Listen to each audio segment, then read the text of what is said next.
Good morning to a brand new day. Time to learn and games to play. Learning things is so much fun. Learning is good for everyone.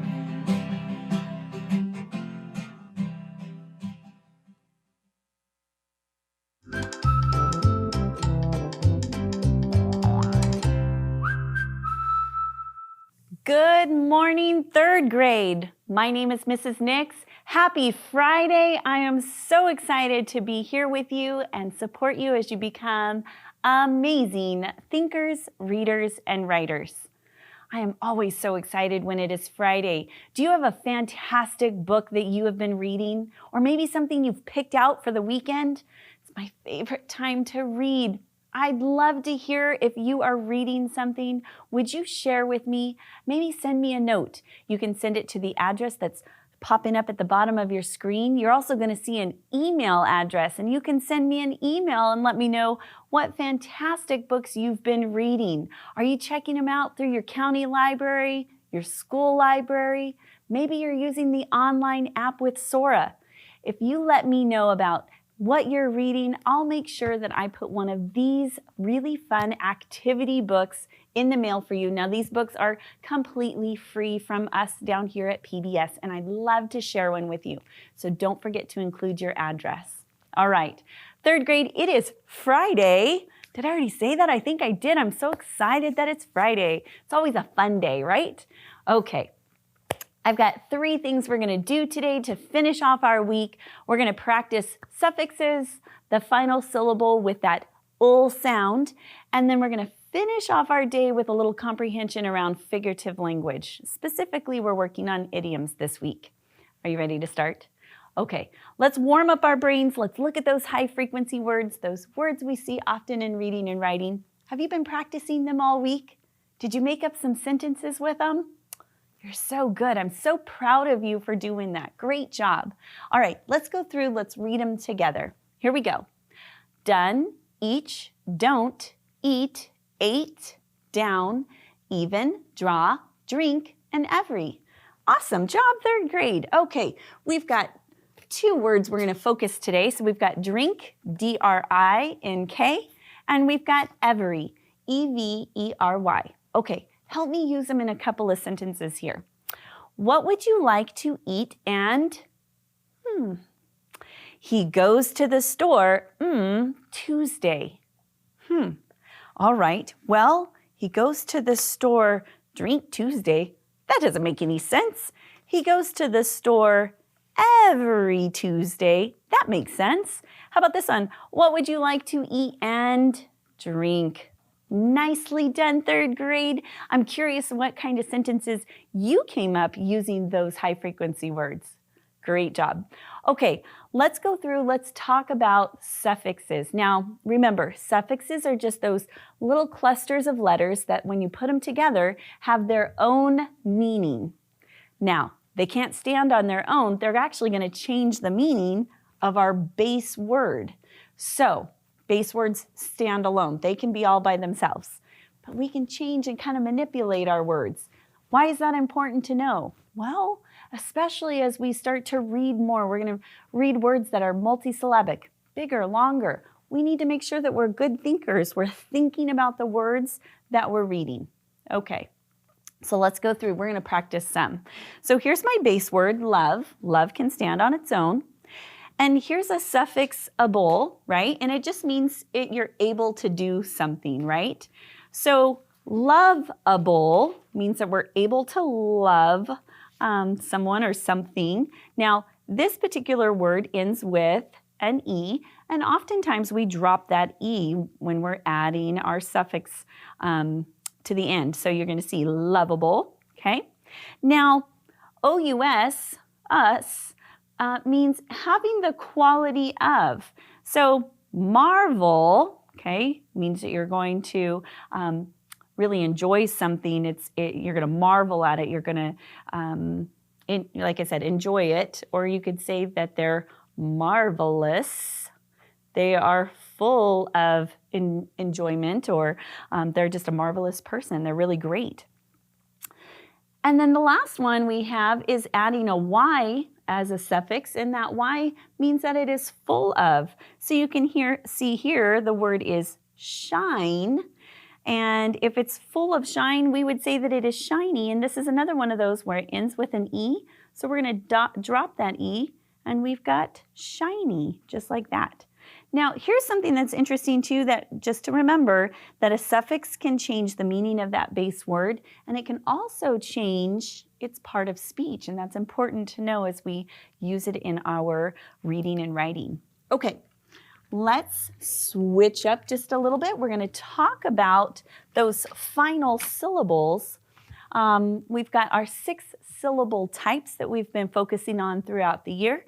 Today we're focusing on, and this week we've been focusing on, the consonant plus the ul sound at the end. And we've talked a few times about looking at and identifying that ul sound at the end, but we're going to remember to attach that final consonant there. So for example, in the word bubble and circle and castle, so if we just kind of covered that up and practiced, we would be able to, we're training our brains to just kind of see it. Bull, coal, toll, right?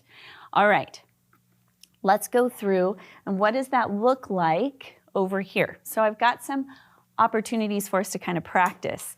Are we seeing that ul sound at the end? Right here, yes. So I see the LE, that has the ul. Don't forget that consonant. So I know that this is my final syllable sound. It all goes together. What's my initial?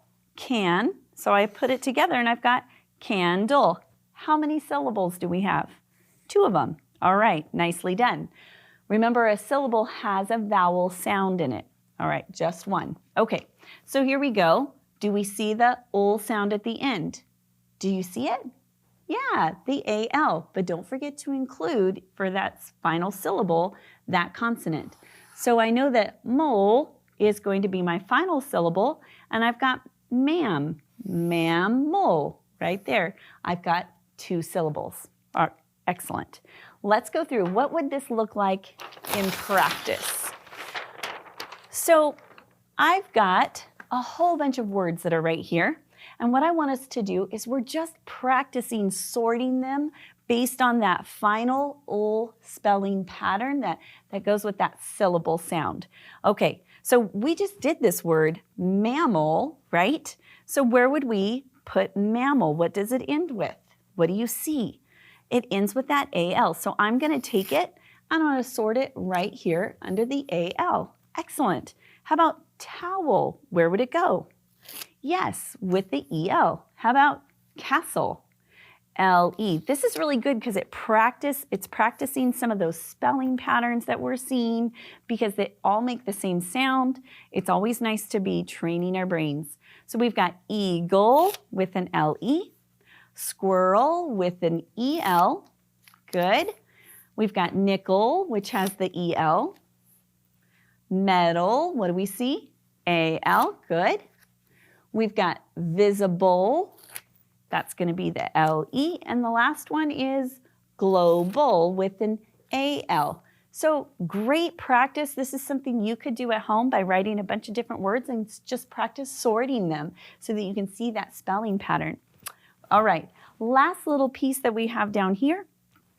It says, read the meanings of the Latin suffixes, use the suffixes to form new words, and write the words on the line. Pay attention to the spelling changes.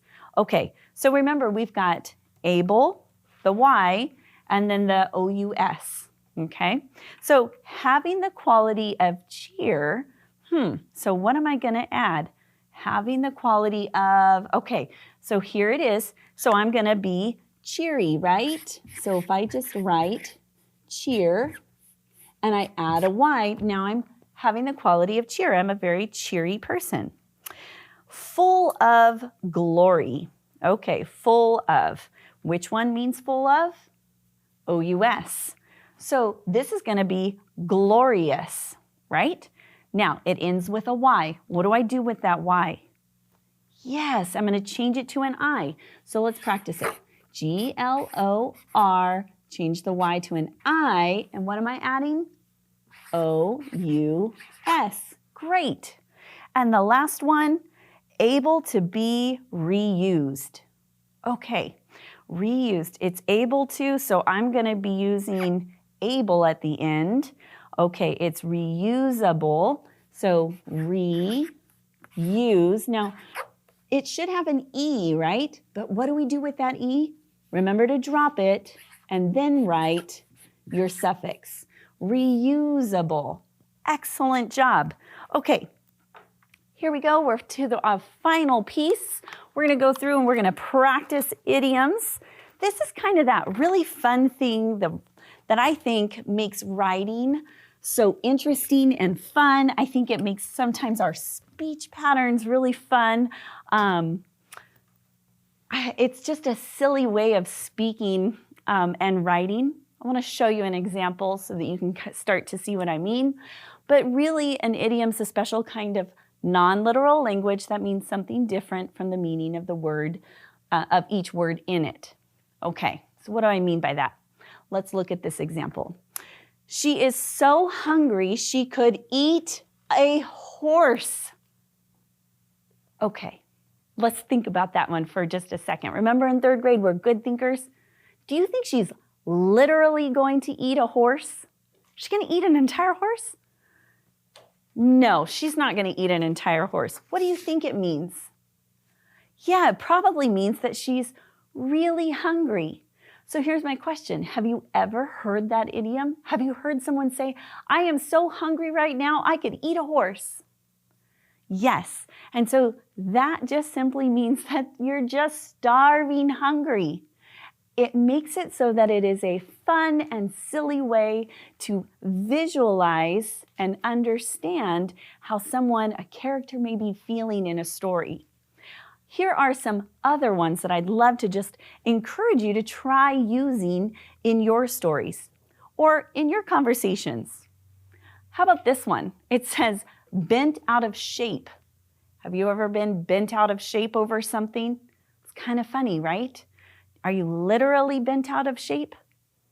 Probably not, but you're probably upset over something. And someone might say, man, don't get so bent out of shape, right?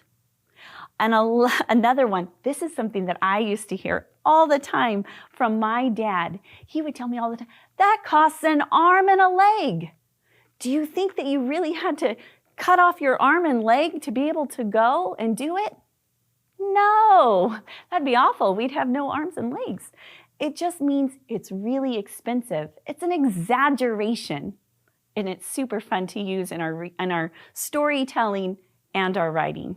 All right, third grade, it's Friday. I am so excited that I was able to hang out with you today as you're getting ready for school. Remember, you're responsible for your learning success. So listen, ask questions, and share your ideas, because together we can do so much more. I can't wait to see you back here on Monday. I hope you have a fantastic weekend reading all of those books. I can't wait to hear about them. Take care. I'll see you on Monday. Bye-bye.